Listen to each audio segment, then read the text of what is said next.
Bapak, Ibu, Saudara-saudara sekalian, jumpa kembali dalam renungan online kebenaran iman. Atas kasih karunia Tuhan, kita dapat berjumpa kembali pada hari ini untuk mendengarkan renungan firman Tuhan.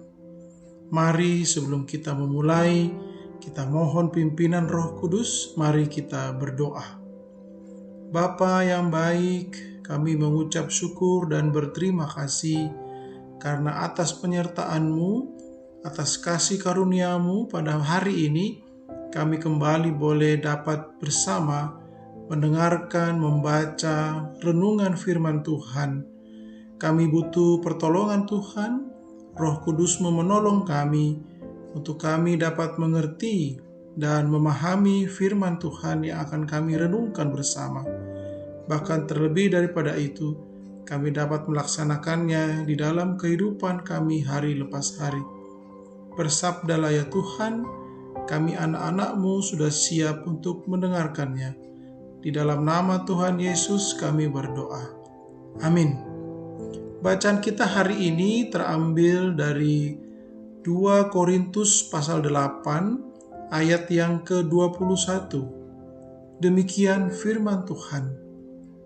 Karena kami memikirkan yang baik, bukan hanya di hadapan Tuhan, tetapi juga di hadapan manusia. Demikian firman Tuhan, terpujilah Yesus Kristus, haleluya. Saudara-saudaraku yang dikasihi Tuhan Yesus, ada sebuah kisah seorang pemuda di zaman Yunani kuno yang bernama Pygmalion.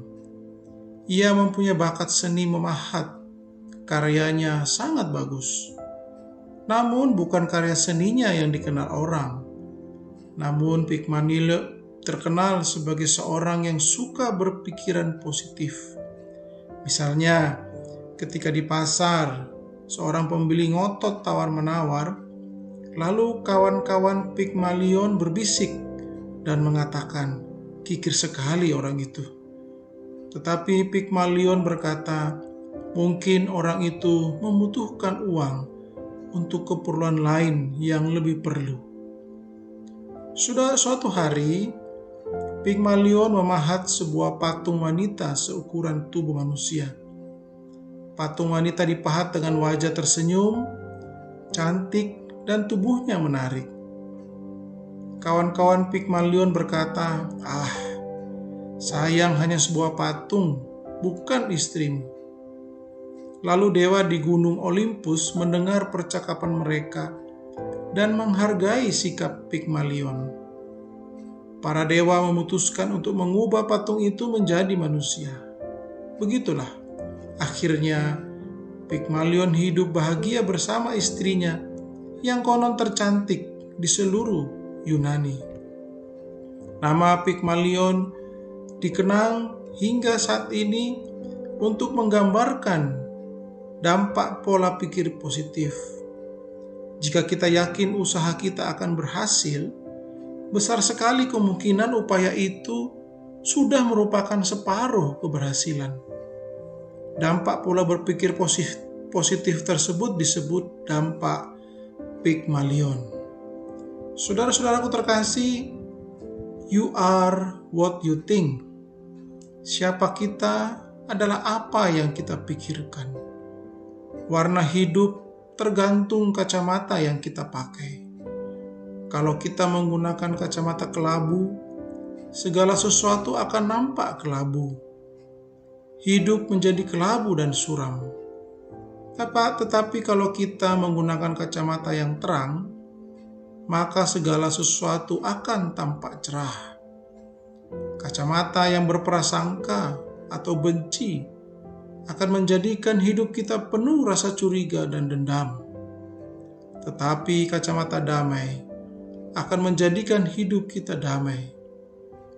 Oleh karena itu, kita harus menjaga pikiran kita agar tetap positif dan bersih. Seperti Rasul Paulus dalam pembacaan firman Tuhan saat ini. Memikirkan yang baik, bukan hanya di hadapan Tuhan, tetapi juga di hadapan manusia. Saudara-saudaraku, jangan meremehkan apa yang ada dalam pikiran kita. Pikiran yang positif memampukan kita untuk mampu menanggung segala sesuatu, menambah rasa syukur, sukacita, dan semangat, dan tentunya mampu membuat kita melihat kebaikan Tuhan. Sebaliknya, pikiran-pikiran negatif akan menuai kekecewaan, kegagalan, kemiskinan, kesusahan, kehancuran, sakit penyakit, atau kekurangan. Alkitab menjelaskan bahwa pikiran negatif ini memang telah ditanamkan oleh si iblis sejak kejatuhan manusia pertama ke dalam dosa.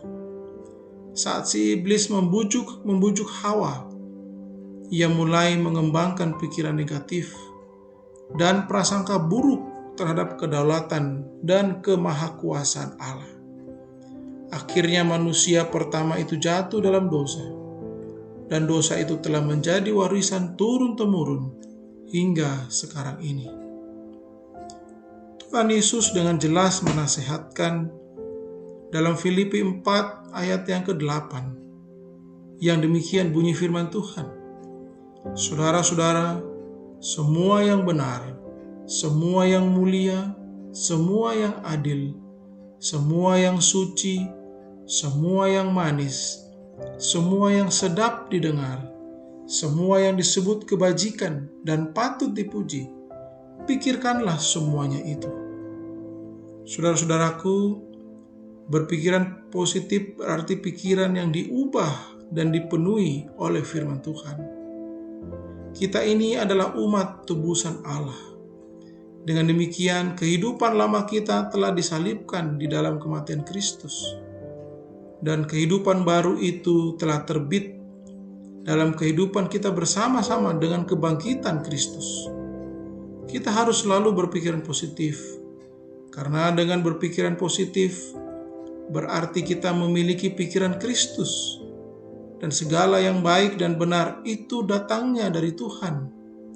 Dan bila kita ingin mendapatkan hal-hal yang baik dari Dia, pikiran kita pun harus sesuai dengan firman-Nya.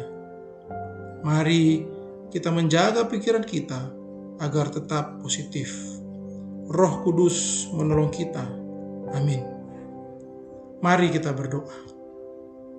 Bapa yang baik, kami tiada hentinya mengucap syukur dan berterima kasih, karena hari ini kami boleh mendengarkan renungan firman-Mu, dan kami kembali mendapatkan kecerahan, kekuatan dari firman yang Tuhan sudah sampaikan kepada kami pada hari ini.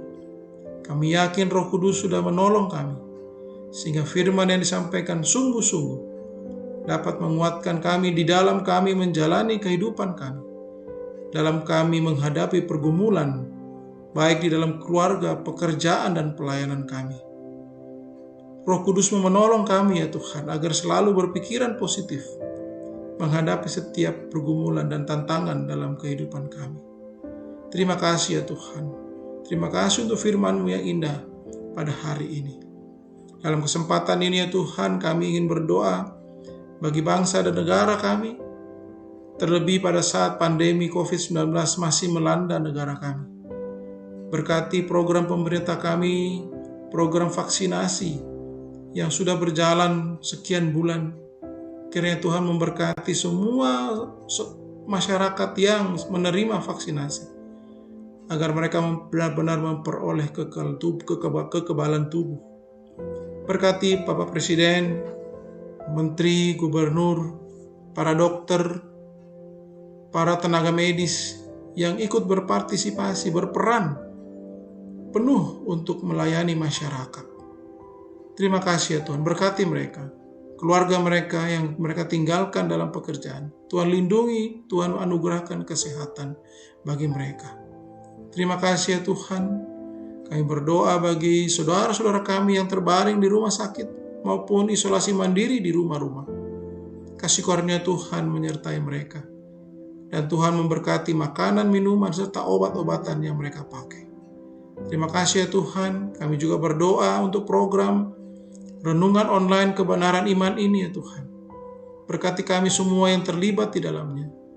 Tuhan menyempurnakan semua renungan yang sudah kami rekam. Dan Tuhan memberkati mereka yang mendengarkan, sehingga mereka memperoleh kekuatan dan penghiburan dari firman Tuhan yang disampaikan. Terima kasih ya Tuhan. Di dalam nama Tuhan Yesus kami berdoa. Haleluya. Amin. Terima kasih Bapak Ibu Saudara-saudara sekalian. Kita akan berjumpa kembali dalam renungan yang akan datang. Tuhan Yesus memberkati Bapak Ibu sekalian. Amin.